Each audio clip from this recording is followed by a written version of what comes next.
Let's talk about the episode.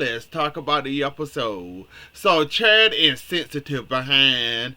Chad, I don't understand. Why is this woman not in a hotel, a suite, an apartment, somewhere else away from the Horton family and the Devereaux family?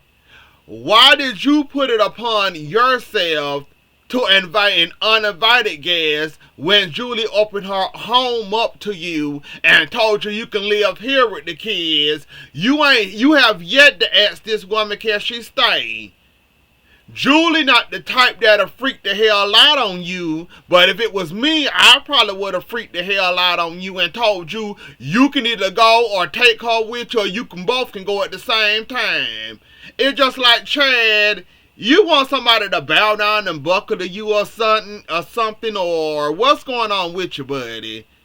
It's just like ever since you found out she was a scam and she was a sham, you just threw her on Julie and the Horton family and said, well, it's my problem, it's also y'all problem too.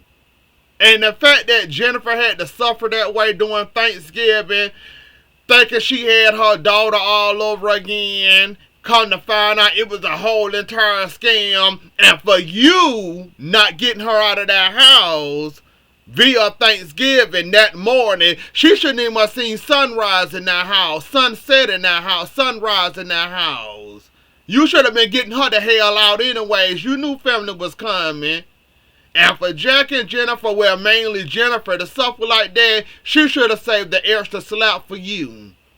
It's just like, you want to do this, you want Abigail remains, but everybody must suffer with this witch, and you come up with a plan, and the fact that Jennifer came in there and caught her, like, Chad, where's your brain? Where's your thought process? That's just disrespectful and rude to me. I don't recall you asking Julie can she stay. I don't recall that being your house.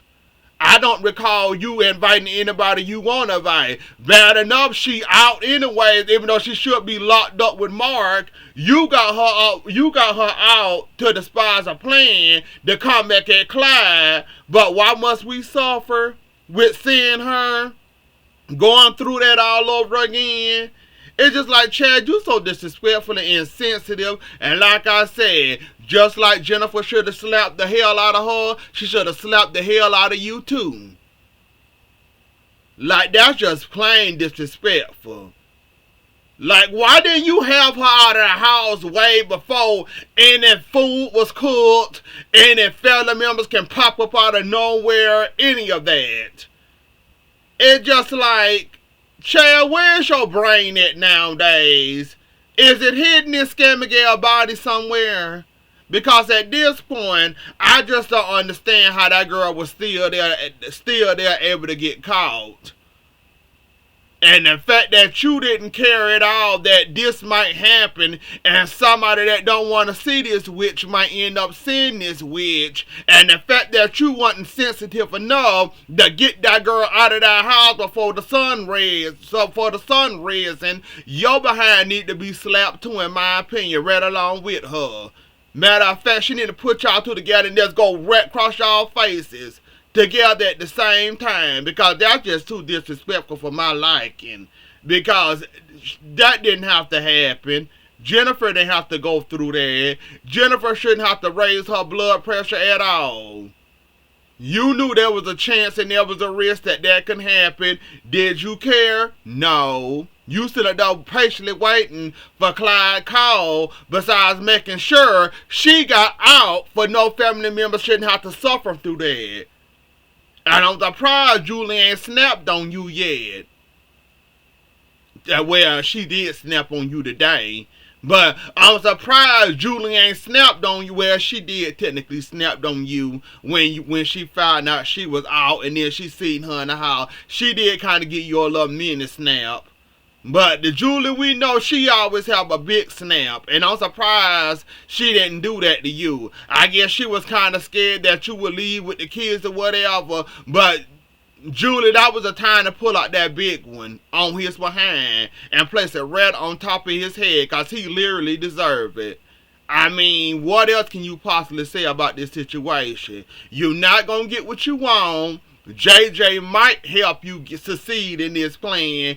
Gabby now in tow with this plan because she feel like Clyde ruined her life.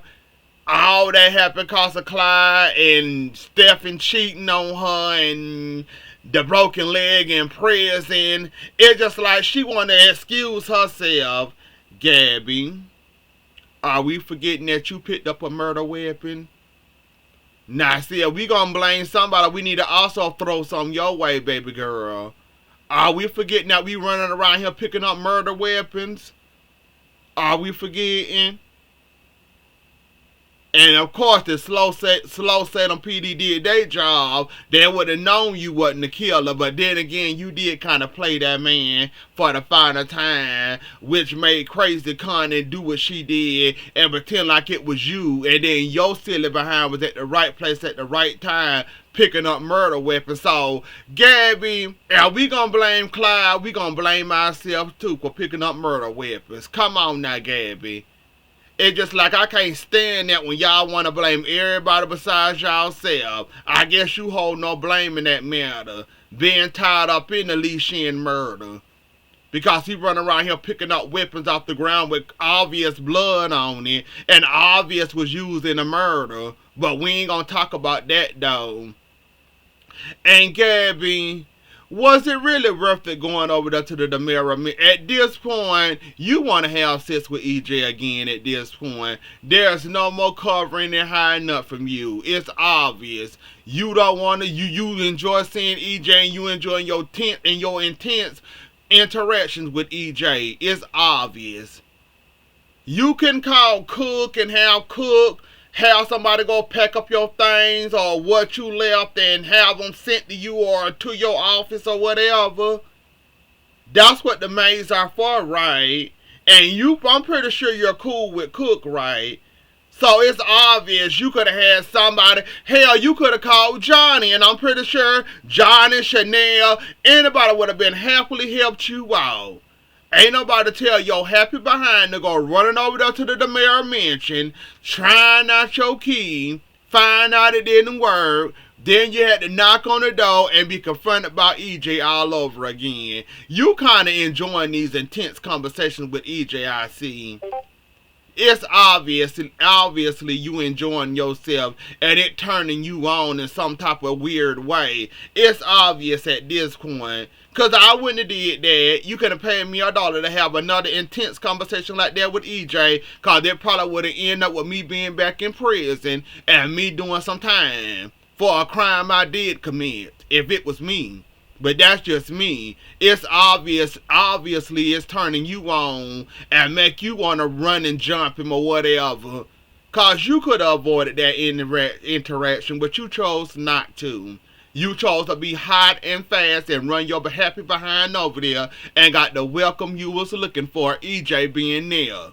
So it's obviously at this point that you're having a blast running into EJ having these intense conversations, even though I did try to cover you up and try to defend you with the whole JJ punching EJ and all that, and why didn't you walk away and all that the first time y'all was in the Horton Square, even though I tried to defend that, there's no defending that.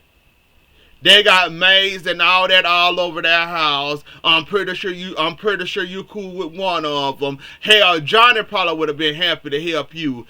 Chanel probably would have been happy to help you. Kristen might have would have said, "Oh yeah, I got you. I bring it to the office where you cool, no problems, no worries. I'm coming to the office anyway, so while I'm at the office, I can just swing by your office and just hand it to you."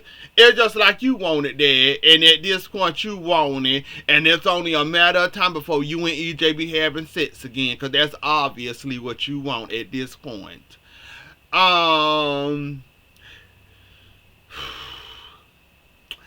This Johnny situation is getting a whole lot messier.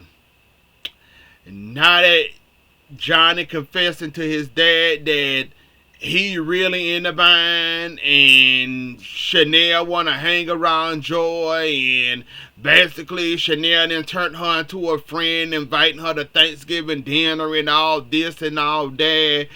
It's obviously EJ had to jump in and basically threaten her to leave town. It's obvious. EJ, you're not gonna cover this up. I'm sorry. Sooner or later, Johnny either gonna come clean, Alex either gonna tell, or better yet, Chanel gonna find out. It's gonna come out, and you ought to know a thing or two about secrets, EJ. No matter how hard you try to bury them, they always stick their arm out from under the sink, under the dirt, and come out and say hello. So you should know a thing or two about secrets. In all your years of hiding secrets, burying secrets, you should know a thing or two that arm would always find a way to stick his arm from under the ground, from beyond the grave, and come out and say peekaboo to your behind. So while you trying to run Joy out of town, thinking that you can break her contract and pay her out, and thinking that you gonna protect your son from this coming out, it's gonna come out, EJ. Nice try, but it's gonna come out. Johnny gonna end up snitching on himself again. Joy might end up telling. Alice might end up telling, but it's gonna come out. So nice try, EJ, trying to protect your son. It's gonna come out with the dreams and talking to herself and calling her name. It's only a matter of time before it peekaboo out. So nice try, EJ.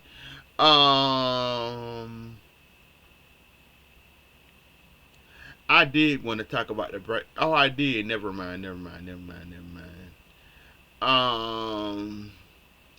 Oh, back to the Williams, the Williams, the Hortons, them. Not only did Lonnie and Eli and the twins come to town, we also lost one.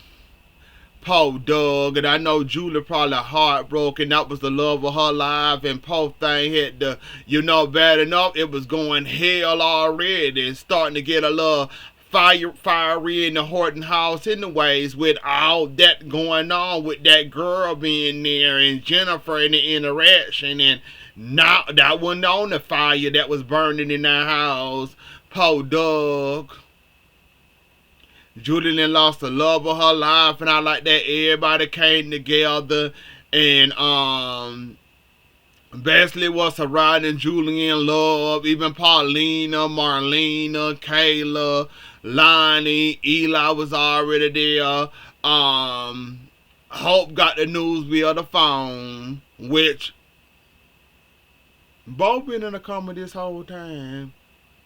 So that's what y'all gonna do with Bo. Keep him in a coma, and then all of a sudden Doug died, and all of a sudden his hand moving. So that's the miracle Hope need to mend her broken heart, knowing that she lost her daddy and she couldn't be there, and she wasn't always well. Ever since she left town with Bo, we ain't seen Hope in Salem in how long? Running behind Bo, and when they went to that little island and freed him, and Kate and Marlena them, Kate, Marlena, and Kayla them, we ain't seen Hope since then. Well, yes, we did. She did come back to town for a brief second and then left again. But ever since then, we ain't seen Hope, and yeah, that was a whole lot of time missed that she could have been spending with her dad. So I know that's also hitting her extra hard. So you know what? This little late Thanksgiving miracle for her, she gonna need it. Cause think of all that time you could have been spending with your dad, and you running behind Bo, trying to keep him safe and protected from that nut. I forgot the nut name. That was obsessed with Bo, keeping him safe and protected from that nut. So yeah, that's a lot of time missing from your dad that you could have been spending, and yeah. I know it killed Hope to get that call. It would kill me too if I was away from my dad all that quality time we could have been having. But I'm running behind the love of my life, trying to keep him safe from her, and her name coming to me. I just can't say it. But her name is on the tip of my tongue. I just had it. Just had it, damn it. Just had it. But anyways, though, yeah, that was a miracle Hope needed. In all seriousness, Hope really needed a miracle. You can tell that she almost did a Julie. Julie almost passed out when she got the news. And Jack had to catch her. Hope almost had that little moment, but you know, it's her dad. She gonna miss him. I don't know nothing about her mom. I wasn't watching during that time, but yeah, losing a parent in general is something hard. It's gonna hurt you regardless. It's gonna hit you like a stack of bricks. Um, but yeah, that was the miracle she needed. Paulina tried to convince Lonnie and Eli to stay in town by basically offering Eli the job back at Slow Salem PD. Then Lonnie kind of can't get a police job because she got a felony, and basically Paulina offered her she told Abe to hire her as a cop for the soap opera, but she turned it down because you know she in DC. I think they back in DC now, and basically she working with the kids schooling Eli his big fancy job. So yeah, she told them soon, but not right now. Let them get their little fun out on them now. They'll come back to Salem eventually. Hopefully sooner rather than later. I'm just saying, cause all that time missed, and you know I kind of miss messing with Eli, and I kind of miss them in general, cause they was basically they had some good storylines with them. So yeah, I do miss their storylines. I ain't gonna need much lie to you. Even though Eli did work on my nerves a whole lot of that half of the time, I kind of miss him. And then Sarah actually walking around even more better now than she was before. So yeah, we getting CRISPR miracles all the way around. Sarah walking better now. She about a day or a week or so she should be able to get rid of the cane, because when we saw today on Friday, today and yesterday she would walk Tuesday she came in there walking in there like she ready to get rid of that cane. So give it a few days or maybe a week or so, Sarah should be able to get rid of that cane. And she'll be able to walk on her own without depending on that cane holding her balance up. Bonnie burnt the Thanksgiving turkey, so that all the karaoke had to go hard over there to the Brady pub with the Bradys and spend Thanksgiving with them. Everything was going fine and cool, and everybody was having a blast until Philip walked in with his bearing news. It's just like everything was going fine, everything was going cool, everybody was having a good time. Then here come Philip, the party pooper, telling Xander, you out, I'm in, I'm not CEO, good luck. Even though that whole thing and his whole control is forged, and I'm still confused on why ain't nobody figure out that Vivian, she's great in forgery and fraud. How come nobody never figured this out? And Justin, you're a lawyer. Where's your keen eye at? Y'all can't tell that this is Vivian. This got Vivian fraudulent hands all up. Whatever, y'all will figure it out sooner rather than later. Justin ain't gonna need much get on you like that and question your lawyer skills. You have thrown the miracle and did the miracle hoop several times. I can't even much get on you. I'ma leave you alone to get off your neck tonight, Justin. I'ma leave you alone. But somebody should recognize that there's a fraud somewhere there. And how Philip all of a sudden can come in, stop Xander, then call himself take over the CEO position and basically tell Xander and get him and hold him up in the air and kick him like that. And ain't nobody questioning this. Okay, I'll play crazy with y'all then until somebody figure it out.